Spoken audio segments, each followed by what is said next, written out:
Halo sahabat Donghua, kali ini kita akan membawakan alur cerita BTTH. Cerita dan video ini diambil dari Forgotten Kid. Tanpa banyak basa-basi, mari kita simak alur ceritanya. Di episode sebelumnya, Xiaoyan mengangkat tangannya. Sebuah Lotus Flame 3 warna muncul. Melihat Lotus Flame di tangan Xiaoyan, Tang Zhen lalu berkata, "Apakah ini api surgawi?" Wu Chen lalu berkata, "Bagaimana mungkin?" Doki yang agung kembali melonjak dari tubuh Wu Chen.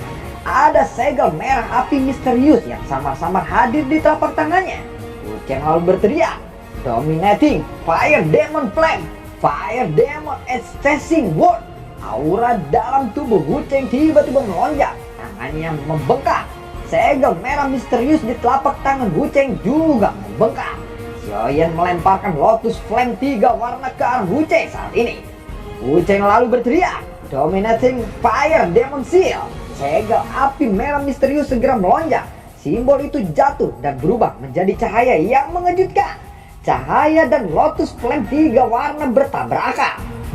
Wah, energi mengerikan yang menakutkan muncul dari hasil tabrakan itu. Badai energi menyapu tubuh Xiaoyan dan Wu Chen. Mereka lalu terpental jauh ke belakang.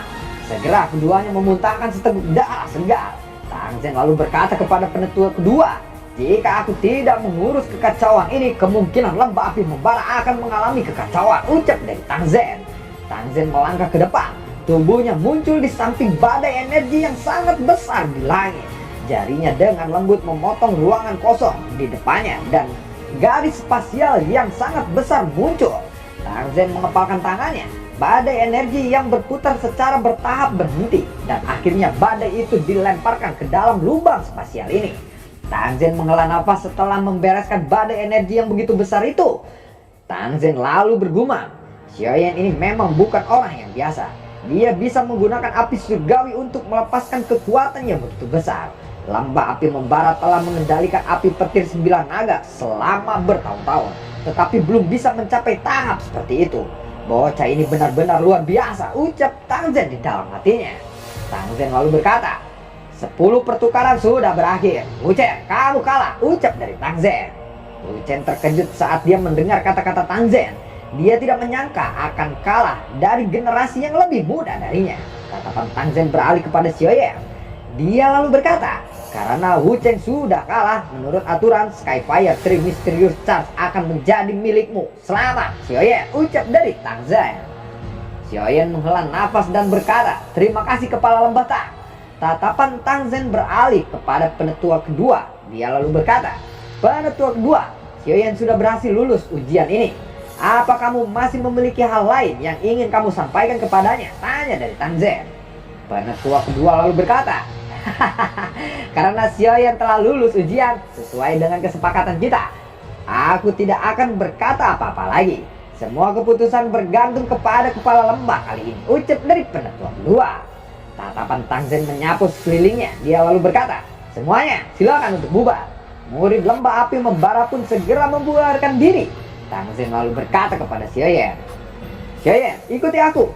Wu Er dan Xiaoyan segera mengikutinya.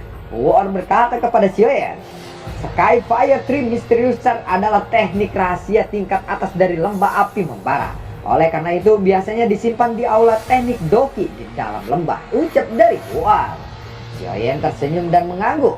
"Xiaoyan, teknik Do apa yang kamu gunakan sebelumnya? Apakah kekuatannya begitu mengerikan?" tanya dari Wu Er. "Itu adalah sesuatu yang aku buat menggunakan api surgawi," ucap dari Xiaoyan. Selama perjalanan, Xiaoyan mengobrol dengan Wu Er. Di depan mereka terlihat sebuah bangunan di hutan hijau. Ada 3 kata besar terlihat di gedung itu. "Aula Teknik Do." Wu Er lalu berkata, "Tempat ini adalah aula teknik Do, lembah api membara. Biasanya orang dilarang untuk memasukinya," ucap dari Wu Er. Tang Zhen lalu berkata, "Ikuti aku. Skyfire 3 Mysterious Charge adalah teknik rahasia tingkat atas dari lembah api membara. Oleh karena itu aku menyimpannya di sini," ucap dari Tang Zhen. 3 sosok melompat turun dari atas gedung. Tang Zhen lalu berkata, "Tetua, tolong buka aula teknik Do ini," ucap dari Tang Zhen. 3 sesepuh segera membentuk banyak segel misterius. Cahaya merah menyala keluar dari tangan mereka melesat ke arah pintu. Pintu besar itu pun perlahan terbuka. Tang Zen memimpin melangkah untuk masuk. Tang Zen lalu berjalan menaiki tangga. Aula ini memiliki total 3 lantai. Kelompok Xiaoyan naik ke lantai ketiga. Lantai ketiga dari aula teknik Do berukuran tidak terlalu besar. Keempat sudut lantai ini tertutup oleh cahaya yang pekat. Tang Zen lalu berkata, "Jangan sembarangan menyentuh benda-benda di sini," ucap dari Tang Zen sebelum berjalan ke tengah aula. Ada cahaya merah menyala di sana. 10 jari Tang Zen menekan cahaya itu. Cahaya itu perlahan menghilang dan akhirnya mengungkap bola kristal berwarna merah seukuran kepala. Tang Zen lalu berkata, "Ini adalah kristal warisan lembah api membara. Di dalamnya tidak hanya ada metode pelatihan lengkap dari Skyfire Tree Mysterious Charge, tetapi juga ada beberapa peningkatan dan pengalaman dari kepala lembah api membara sebelumnya," ucap dari Tang Zen. Xiaoyan lalu berkata, "Terima kasih banyak," ucap dari Xiaoyan menangkupkan kedua tangannya. "Kamu telah menyelamatkan hidup Huar. Anggaplah ini sebagai hadiah kecil dariku. Baiklah, tempatkan spiritualmu ke dalamnya dan kamu akan bisa mendapatkan warisan Skyfire Tree Mysterious Charge ini. Tempat ini adalah tempat terlarang di lembah api membara. Oleh karena itu, aku akan tetap berjaga di sini," ucap dari Tang Zen. Xiaoyan perlahan berjalan ke depan dan dengan lembut meletakkan kedua tangannya di atas bola kristal merah itu. Setelah itu dia secara bertahan menutup matanya. Kekuatan spiritualnya melonjak dan masuk ke dalam bola kristal itu. Tubuh Xiaoyan tiba-tiba bergetar. Sejumlah besar informasi terus melonjak masuk ke kepala Xiaoyan. Tang Zen lalu berkata, "Jika orang ini adalah murid dari lembah api membara, kemungkinan lembah api membara akan menghasilkan individu yang hebat seperti leluhur api membara sebelumnya," ucap dari Tang Zen di dalam hatinya. Mendengar itu, Huar sedikit terkejut dan berkata, "Leluhur api membara?" tanya dari Huar. Leluhur api membara adalah pendiri dari lembah api membara. Tetapi seiring berjalannya waktu, banyak orang telah melupakan ahli puncak yang pernah mengguncang seluruh benua itu, ucap dari Tang Zen. "Apakah leluhur api membara sangat kuat?" tanya dari Huar. "Dia sangat kuat. Menurut apa yang aku ketahui, ada 5 ahli utama dibentuk dari Doki selama era itu. Kelima orang ini mewakili kekuatan puncak benua Doki. Leluhur api membara adalah salah satunya. Mereka berlima memiliki kekuatan yang sangat besar. Dikabarkan bahwa mereka hanya selangkah lagi ke kelas Dodi yang legendaris," ucap dari Tang Zen. Mendengar itu, Huar terkejut dan berkata, "Dodi? Lalu siapa keempat ahli lainnya?" tanya dari Huar. "Karena itu sudah lama sekali aku tidak dapat mengingatnya dengan jelas nama dari keempat orang lainnya. Tetapi 3 diantaranya memiliki 3 faksi besar, yaitu Clan Gu, Hall of Soul, dan Pure Tower. Mereka semua saat ini adalah faksi tingkat puncak," ucap dari Tang Zen. "Lalu bagaimana dengan 1 orang sisanya? Dari faksi manakah dia berasal?" tanya dari Huar. "Orang ini sepertinya bukan anggota faksi teratas dari daratan tengah. Tetapi aku masih ingat namanya. Menurut catatan di buku leluhur, ahli ini adalah leluhur api membara, memiliki hubungan yang cukup baik. Dikabarkan bahwa Skyfire Tree Mysterious Charge dibuat olehnya," ucap dari Tang Zen. "Skyfire Tree Mysterious Charge diciptakan oleh ahli itu. Siapa nama ahli itu?" tanya dari luar. "Kalau aku tidak salah, namanya Xiao Xuan. Sudah bertahun-tahun sejak aku membaca buku leluhur itu, aku tidak bisa mengingat namanya dengan jelas," ucap dari Tang Zen. "Xiao Xuan? Nama belakang Xiaoyan juga Xiao. Mungkinkah dia terkait dengan penetua Xiao Xuan ini?" ucap dari luar. "Hahaha, ada banyak orang di dunia ini yang memiliki nama keluarga Xiao," ucap dari Tang Zen. "Tetapi bukankah ayah selalu melebih-lebihkan Xiaoyan?" tanya dari Huar. "Hahaha, kamu tidak boleh meremehkannya. Aku merasa bahwa Xiaoyan ini bukan orang yang sesederhana itu. Dia memiliki banyak prestasi dalam hal alkemia di benua Doki," ucap dari Tang Zen. Sehari telah berlalu, tubuh Xiaoyan tetap terdiam di sana. Huar lalu berkata, "Kenapa dia masih belum selesai juga? Padahal saat itu aku hanya berlangsung selama 1 jam di sana," ucap dari Huar. Tang Zen lalu berkata, "Saat itu kamu terlalu malas dan tidak menyerap semua pengalaman dan peningkatan leluhur di dalam bola kristal itu. Tetapi Xiaoyan memilih untuk menyerap semuanya," ucap dari Tang Zen. Cahaya bola kristal tiba-tiba menghilang. Tubuh Xiaoyan diselimuti cahaya merah. Sesaat kemudian kedua matanya terbuka. Tang Zen segera berdiri dan berkata, "Apakah dia sudah bangun?" tanya dari Tang Zen. Xiaoyan berbalik dan berkata, "Kepala lembah Tang, terima kasih atas hadiahmu kali ini," ucap dari Xiaoyan. Tang Zen lalu berkata, "Metode pelatihan lengkap dari Skyfire Tree Mysterious Flame sudah berada di kepalamu, bukan?" tanya dari Tang Zen. Xiaoyan mendengar itu dia tersenyum lalu mengangguk. Xiaoyan bergumam, "Akhirnya aku mendapatkannya," ucap dari Xiaoyan di dalam hatinya. Tang Zen lalu berkata, "Skyfire Tree Mysterious Charge dapat meningkatkan kekuatan bertarungmu secara signifikan. Tetapi energi yang kamu peroleh sangatlah liar dan ganas. Kamu harus berhati-hati saat mengendalikannya," ucap dari Tang Zen. Mendengar itu Xiaoyan lalu mengangguk. "Karena kamu sudah mendapatkan Skyfire Tree Mysterious Charge, ayo kita tinggalkan aula dulu," ucap dari Tang Zen. "Kepala lembah Tang, aku sudah mengganggumu selama beberapa hari ini. Hari ini aku akan segera pergi. Jika kamu perlu bantuanku di masa depan, kamu bisa datang dan mencariku," ucap dari Xiaoyan. "Hei, jadi kamu mau pergi ya?" ucap dari Tang Zen. "Baiklah, tetapi ingat, jangan pernah membocorkan Skyfire Tree Mysterious Charge ini," ucap dari Tang Zen. "Kepala lembah Tang, percayalah, aku tidak akan melakukan hal seperti itu," ucap dari Xiaoyan. "Jika kamu punya waktu di masa depan, kamu bisa datang ke lembah api membara sebagai tamu. Selama aku masih menjadi kepala lembah api membara, aku akan menjadikanmu tamu VIP di lembah api membara ini," ucap dari Tang Zen. Mendengar itu Xiaoyan lalu tersenyum. Keduanya saling menangkupkan tangan. Setelah itu mereka lalu menuju ke pintu keluar dari lembah api membara ini. Xiaoyan lalu bergegas ke arah kota Tianguang. Terlihat garis samar kota Tianguang. 10 menit kemudian Xiaoyan tiba di luar istana Klan Liu. Tiba-tiba muncul beberapa penjaga dari luar pintu Klan Liu. Mereka lalu berkata, "Apakah kamu Tuan Xiaoyan?" tanya dari penjaga. Xiaoyan lalu mengangguk. Mereka pun memimpin Xiaoyan untuk masuk. Liu Qing lalu berkata, "Akhirnya kamu kembali. Aku pikir sesuatu telah terjadi kepadamu di lembah api membara," ucap dari Liu Qing. Xiaoyan tersenyum dan berkata, "Aku baik-baik saja. Hanya saja aku menghabiskan beberapa waktu untuk membantu lembah api membara memurnikan pil obat," ucap dari Xiaoyan. "Oh, baguslah kalau begitu. Jadi kamu baik-baik saja. Baru-baru ini Klan Liu menjadi jauh lebih hidup karenamu," ucap dari Liu Qing. "Memangnya kenapa?" tanya dari Xiaoyan. Liu Qing lalu berkata, "Banyak faksi menyangka bahwa Klan Liu memiliki alkemis tingkat 7. Oleh karena itu mereka datang dengan tujuan untuk memperbaiki hubungan dengan mencoba menjalin hubungan kembali dengan Klan Liu," ucap dari Lin Yang. Xiaoyan mendengar itu dia tersenyum. Setelah itu dia mengarahkan pembicaraan ke topik utama. "Apakah sudah ada berita tentang masalah yang ku beritahu sebelumnya?" tanya dari Xiaoyan. Liu Qing lalu berkata, "Oh iya, ada. Aku hampir melupakannya. Xinlan yang kamu sebutkan itu adalah anggota Klan Ye di wilayah Pil. Selain itu nama lengkapnya adalah Ye Xinlan," ucap dari Liu Qing. "Seperti apa kekuatan Klan Ye ini?" tanya dari Xiaoyan.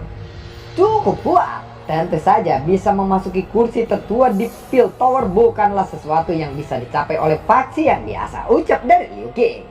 "Persyaratan apa yang diperlukan seseorang untuk memasuki kursi Pil Tower?" tanya dari Xiaoyan. "Aku tidak terlalu tahu tentang itu, tetapi pasti akan sangat sulit. Selain itu seseorang harus memiliki cukup banyak kenalan di dalam Pil Tower untuk memasukinya," ucap dari Liu Qing. Xiaoyan perlahan mengangguk dan kembali bertanya, "Apakah kamu memiliki berita tentang dokter peri kecil?" tanya dari Xiaoyan. "Apakah dokter peri kecil yang kamu maksud memiliki tubuh racun yang menyedihkan?" tanya dari Liu Qing. "Iya, lalu apa yang terjadi? Di mana dia sekarang?" tanya dari Xiaoyan. "Aku tidak yakin tentang lokasi tempatnya, tetapi ada cukup banyak faksi di wilayah Pil yang mencarinya karena mereka semua sadar betapa menakutkannya tubuh racun menjadikan ini. Di antara faksi-faksi ini, orang-orang dari lembah surga es adalah yang paling gencar mencarinya," ucap dari Liu Qing. "Lembah sungai es?" tanya dari Xiaoyan. "Ya, Benar, berdasarkan apa yang aku ketahui, lembah sungai es ini sangat tertarik dengan konstitusi khusus ini. Mereka mungkin mencari dokter peri kecil karena mereka tertarik dengan tubuh racun yang menyedihkannya, ucap dari Yuki. Lin Yan lalu berkata, apalagi menurut informasi yang didapat, dokter peri kecil telah bertukar pukulan dengan para ahli lembah sungai es beberapa waktu yang lalu. Meskipun dia akhirnya berhasil melarikan diri, dia juga terluka parah, ucap dari Lin Yan. Xiaoyan perlahan mengangguk. Dia mengepalkan tangannya dan berkata, lembah sungai es. Xiaoyan, apa yang kamu rencanakan selanjutnya? Kekuatan lembah sungai es tidak kalah hebat jika dibandingkan dengan lembah api membara. Ada banyak ahli di sana. Mereka sangat sulit untuk dihadapi, ucap dari Lin Yan. Aku akan melakukan perjalanan ke wilayah Pil. Xinlan telah bersama dokter peri kecil. Dia mungkin mengetahui beberapa informasi. Kalian semua lebih baik tetap berada di kota Tianhu ini, ucap dari Xiaoyan. Oh, biarkan aku ikut bersamamu. Aku sedikit tahu soal wilayah Pil, ucap dari Lin Yan. Xiaoyan lalu menggelengkan kepalanya dan menolak niat baik dari Lin Yan. Kamu hanya harus menunggu di tempat Liu Qing. Tidak banyak yang bisa kamu bantu mengenai masalah ini, ucap dari Xiaoyan. Karena kamu punya rencana sendiri, aku tidak akan melarangmu. Aku akan mengirim seseorang untuk mengawasi wilayah tengah. Jika aku benar-benar mendapatkan berita tentang dokter peri kecil itu, aku akan memikirkan cara untuk menyampaikannya kepadamu, ucap dari Liu Qing. Lalu dia mengeluarkan peta dari cincin penyimpanannya dan menyerahkannya kepada Xiaoyan. Ini adalah peta wilayah tengah, klan Ye dan kota Ye. Kamu harus pergi ke sana jika kamu ingin menemui Ye Xinlan, ucap dari Liu Qing. Xiaoyan lalu mengangguk dan menerima peta itu. Kamu berencana untuk pergi kapan? Tanya dari Liu Qing. Xiaoyan lalu menjawab, aku akan pergi sekarang, ucap dari Xiaoyan. Oh, baiklah jika begitu. Aku akan segera meminta seseorang untuk membuat lubang transformasi untukmu. Ingat, kamu harus berhati-hati di wilayah tengah. Tempat itu rumit dan penuh dengan berbagai macam orang. Ada banyak ahli yang merepotkan di sana. Jika kamu menemui masalah, kamu bisa datang ke kota Tianhu. Meskipun klan Liu tidak terlalu kuat, kami juga akan mencoba melakukan yang terbaik untuk melindungimu, ucap dari Liu Qing. Xiaoyan lalu mengangguk meskipun dia sadar bahwa situasi seperti ini tidak akan mungkin terjadi. Lubang transformasi perlahan berputar di alun-alun besar di pusat kota Tianhuan. Setelah aku menyelesaikan masalah ini, aku akan kembali ke kota Tianhuan jika aku punya waktu. Masih ada perjalanan 5 hari dari sini ke wilayah tengah, ucap dari Xiaoyan. Hati-hati, selain itu jangan mempermalukan Akademi Diana. Kamu harus tahu bahwa kamu adalah siswa paling berbakat dari Akademi Dalam waktu itu, ucap dari Yuki. Tenang, apapun yang terjadi, aku tidak akan merusak reputasiku, ucap dari Xiaoyan. Setelah mengucapkan kata-kata itu, Xiaoyan berhenti menunda lagi. Dia lalu berbalik dan berjalan ke lubang transformasi itu. Singkat cerita, 5 hari pun telah berlalu. Wilayah tengah, aku telah tiba, ucap dari Xiaoyan. Pintu keluar lubang teleportasi berada di platform batu yang luas. Platform batu ini tingginya hampir 100 meter. Apakah ini wilayah tengah, ucap dari Xiaoyan. Matanya menyapu situasi di sana. Dia menemukan cukup banyak sosok yang mengenakan jubah alkemis. Tiba-tiba terdengar sebuah teriakan di sana. Berita terbaru di wilayah tengah, lembah sungai es menawarkan harga setinggi langit untuk siapapun yang menemukan wanita racun atau memberi informasi tentang keberadaannya. Akan dapat mengantongi hadiah yang banyak dari lembah sungai es. Mendengar ini menyebabkan ekspresi Xiaoyan sedikit berubah. Dia segera menoleh dan dia mengikuti arah suara itu berasal. Dia bisa melihat seseorang pria kurus memegang setumpuk kertas. Setelah itu dia menempelkan kertas-kertas ini di beberapa pilar batu di sana. Hei, kamu baru tiba di wilayah Pil ya? Wanita ini memiliki tubuh racun yang legendaris. Dia telah menimbulkan keributan besar di daratan tengah beberapa waktu yang lalu. Cukup banyak faksi yang bekerja sama untuk membunuhnya. Namun dia telah berhasil melarikan diri, ucap dari pria kurus itu. Xiaoyan membaca kertas itu, tatapannya beralih ke pria di depannya saat dia dengan samar-samar bertanya. Ada desas-desus bahwa lembah sungai es telah bertempur dengan wanita racun ini baru-baru ini. Apakah itu benar? Tanya dari Xiaoyan. Tuan, berita itu benar. Setengah bulan yang lalu, lembah Sungai Es menemukan wanita racun. Pertempuran itu cukup sengit. Lembah Sungai Es telah mengirim Bing Yuan dan Bing Fu. Mereka adalah kedua sesepuh. Keduanya memiliki reputasi yang sangat cukup besar di wilayah tengah. Kekuatan mereka sekitar 6 bintang atau lebih, ucap dari pria kurus itu. Lalu apa yang terjadi pada akhirnya? Tanya dari Xiaoyan. Lembah Sungai Es telah mengirim cukup banyak ahli, namun wanita racun itu juga bukan orang yang biasa. Dia mampu membunuh banyak orang ketika lembah Sungai Es mengelilinginya. Selain itu, dia bahkan berhasil melarikan diri dari tetua Big Yuan dan Big Fu. Namun menurut informasi yang aku peroleh, wanita beracun itu juga terluka parah. Karena inilah lembah Sungai Es telah mencarinya kemana-mana. Mereka telah mengajukan hadiah setinggi langit. Siapapun yang memberikan beberapa informasi berguna akan dapat memperoleh hadiahnya, ucap dari pria kecil kurus itu. Di mana tempat lembah Sungai Es saat mengepung wanita racun itu? Tanya dari Xiaoyan. Itu berada di aliran dewa yang jatuh di utara. Namun tempat itu pada dasarnya dikelilingi oleh orang-orang dari lembah Sungai Es. Mereka menduga bahwa wanita racun itu tidak melarikan diri terlalu jauh. Namun mereka tidak berhasil mendapatkan berita apapun meskipun telah mencarinya begitu lama, ucap dari pria itu. Apakah lembah Sungai Es satu-satunya yang mencoba menangkap wanita racun itu? Tanya dari Xiaoyan. Awalnya cukup banyak faksi yang ingin bertindak, namun cukup banyak orang dari lembah Sungai Es yang kemudian dibunuh oleh wanita racun itu. Oleh karena itu mereka akhirnya mengatakan bahwa mereka pasti akan menangkap wanita racun itu. Akibatnya faksi lain tidak lagi berani campur tangan saat ini. Jadi lembah Sungai Es adalah satu-satunya faksi di wilayah tengah yang terus-menerus mengejar wanita racun itu, ucap pria itu. Xiaoyan lalu mengangguk. Lalu Xiaoyan mengeluarkan peta yang diberikan oleh Liu Qing kepadanya. Dia dengan hati-hati mempelajari arahnya dan mengalihkan pandangannya ke utara. Kota Ye atau aliran dewa jatuh. Keduanya berada di arah ini. Namun kota Ye lebih dekat. Aku harus bisa mencapainya dalam waktu 1 hari. Sepertinya aku harus meningkatkan kecepatanku. Berdasarkan apa yang dikatakan oleh orang itu sebelumnya, kondisi dokter peri kecil tidak terlalu baik kali ini, ucap dari Xiaoyan di dalam hatinya. Lembah Sungai Es ini tampaknya telah menggunakan semua taktik mereka untuk menangkap dokter peri kecil.